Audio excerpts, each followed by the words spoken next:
Hello दोस्तों, PF में bank की पासबुक के लिए मैंने पार्ट 1 वीडियो ऑलरेडी बनाया है जिसमें बैंक की बेसिक डिटेल यानी नेम और फादर नेम कैसा होना चाहिए वो बताया है। और पीएफ के अंदर ज़ीरो वाला या ज़ीरो बिना वाला अकाउंट नंबर की केवाईसी किस तरह से करनी है वो भी बताया था। साथ ही साथ पीएफ में और बैंक की पासबुक में मोबाइल नंबर कैसा होना चाहिए वो बताया था। और उसके बाद क्या सैलरी वाला ही बैंक अकाउंट पीएफ में ऐड करना होता है। तो ये सब चीज़ों की जानकारी मैंने पार्ट 1 वीडियो में दी थी। तो अगर आपने अभी तक मेरा पार्ट 1 वीडियो नहीं देखा है तो प्लीज़ पहले मेरा पार्ट 1 वीडियो देखें, जिसका लिंक भी मैं आपको डिस्क्रिप्शन में दे दूंगा।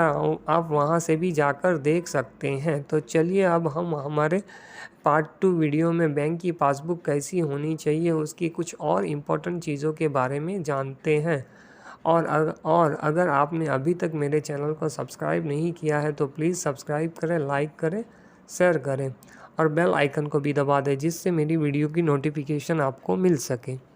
पीएफ में आपको अपनी बैंक की पासबुक में आपके नाम के साथ साथ उस बैंक का आईएफएससी कोड भी चेक कर लेना है, क्योंकि अभी कई छोटी छोटी बैंकों का बड़ी बैंकों के साथ जोड़ दिया गया है, मर्ज कर दिया गया है। जैसे कि देना बैंक को बैंक ऑफ बड़ौदा के साथ मर्ज कर दिया गया है, इलाहाबाद बैंक को इंडियन बैंक के साथ मर्ज कर दिया गया है और सिंडिकेट बैंक को कैनरा बैंक के साथ मर्ज कर दिया गया। और भी कई बैंकें, छोटी बैंकें हैं जो बड़ी बैंकों के साथ जुड़ गई है, मर्ज हो गई है। इस वजह से उन बैंकों का आईएफएससी कोड बदल गया है। तो आपको अपने पीएफ के अंदर जो बैंक की केवाईसी है उसका आईएफएससी कोड चेक कर लेना है। अगर वो आईएफएससी कोड, बैंक का आईएफएससी कोड बदल गया है तो आपको दोबारा से बैंक की केवाईसी करनी होती है। हाँ, और वो आपका जो नया आईएफएससी कोड है वो एंटर कर देना होता है, जिससे आप फ्यूचर में कभी भी पीएफ विड्रॉल का फॉर्म भरते हैं तब वो पीएफ विड्रॉल की फॉर्म आपके बैंक अकाउंट में डिपॉजिट कर दी जाती है और आपका फॉर्म रिजेक्ट नहीं किया जाता है। इसके बाद अगर आप एक पीएफ अकाउंट होल्डर हैं और आपके पास एक जॉइंट अकाउंट यानी आपके अकाउंट के साथ आपके माता पिता या अन्य किसी परिवार के सदस्य का नाम जॉइंट है तो इस तरह का बैंक अकाउंट पीएफ के द्वारा, ऑफिस के द्वारा एक्सेप्ट किया जाता है या नहीं। तो पीएफ ऑफिस के द्वारा सिर्फ सिंगल अकाउंट, सिंगल नेम वाला ही अकाउंट एक्सेप्ट किया जाता है। जॉइंट अकाउंट पीएफ ऑफिस के द्वारा एक्सेप्ट नहीं किया जाता है, इसलिए आपको नाम या तो जॉइंट अकाउंट में से नाम अलग करवाना होता है और उसको सिंगल करवाना होता है, या तो आपको एक नई बैंक का अकाउंट खुलवा के केवाईसी में ऐड करना होता है, तभी आप पीएफ के अंदर केवाईसी बैंक ऐड कर सकते हैं। बहुत लोगों के मन में एक सवाल होता है कि पीएफ के अंदर सिर्फ गवर्नमेंट तथा नेशनलाइज्ड बैंक ही एक्सेप्ट किया जाता है। तो इसका जवाब है कि पीएफ के अंदर बैंक का कोई भी बाद नहीं होता है, कोई भी लिमिटेशन नहीं होता है। आप किसी भी गवर्नमेंट, प्राइवेट तथा कोऑपरेटिव बैंक में अकाउंट खुलवा सकते हैं और उसे पीएफ में केवाईसी में ऐड कर सकते हैं।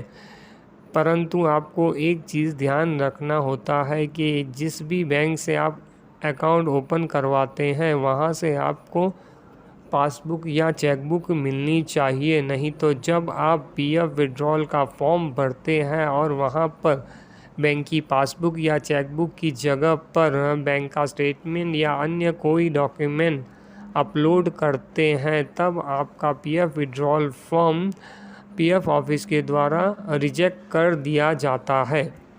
इसके बाद अगर आप एक पीएफ अकाउंट होल्डर हैं और किसी भी कारण से आपका बैंक अकाउंट बंद हो जाता है तो क्या आप अपने रिलेटिव्स या फैमिली मेम्बर्स का बैंक अकाउंट पीएफ में ऐड कर सकते हैं। तो पीएफ में केवाईसी में फैमिली या रिलेटिव्स का बैंक अकाउंट पीएफ ऑफिस के द्वारा एक्सेप्ट नहीं किया जाता है और वो रिजेक्ट कर दिया जाता है। बैंक की पासबुक के बाद आता है बैंक की चेकबुक। अगर आपके पास बैंक की चेकबुक है तो आपको अपनी बैंक की चेकबुक पर आपका नाम, अकाउंट नंबर तथा आईएफएससी कोड चेक कर लेना है, क्योंकि कई बार जब हम इंस्टेंट बैंक अकाउंट ओपन करवाते हैं तब हमारी चेकबुक पर अकाउंट नंबर तथा आईएफएससी कोड तो लिखा होता है परंतु साइन वाली जगह पर हमारा नाम नहीं लिखा होता है। और इस तरह की चेकबुक जब आप पीएफ विड्रॉल फॉर्म में अपलोड करते हैं तब चेकबुक पर नाम न होने के कारण आपका पीएफ विड्रॉल का फॉर्म रिजेक्ट कर दिया जाता है।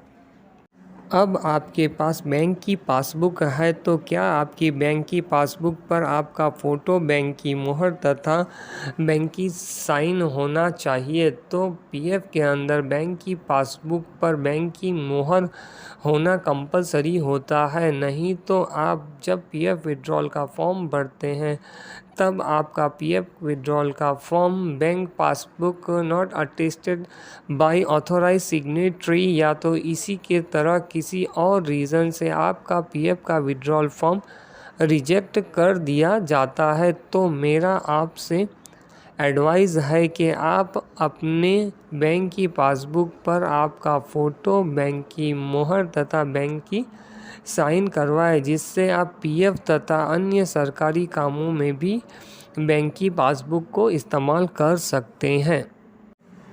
अब बैंक की पासबुक को पीएफ विड्रॉल करने के लिए मोबाइल तथा कंप्यूटर किससे स्कैन करना होता है। तो बैंक की पासबुक को आप मोबाइल तथा कंप्यूटर के स्कैनर दोनों से स्कैन कर सकते हैं, परंतु आपको बैंक की पासबुक स्कैन करते टाइम कुछ चीज़ों का ध्यान रखना होता है, जैसे कि बैंक की पासबुक जो है वो आपको .jpg या .jpeg फॉर्मेट्स में ही स्कैन करनी होती है। साथ ही साथ बैंक की पासबुक की जो साइज़ है वो आपको 100 से 500 KB के बीच में रखनी होती है और बैंक की पासबुक अच्छी तरीके से रीड हो सके उस तरह से आपको स्कैन करना होता है। तब भी आपका पीएफ विड्रॉल का फॉर्म पीएफ ऑफिस के द्वारा अप्रूव किया जाता है। ये मेरा छोटा सा प्रयास था, आशा करता हूँ अच्छा लगा होगा। चलिए मिलते हैं अगले वीडियो में किसी नए टॉपिक के साथ।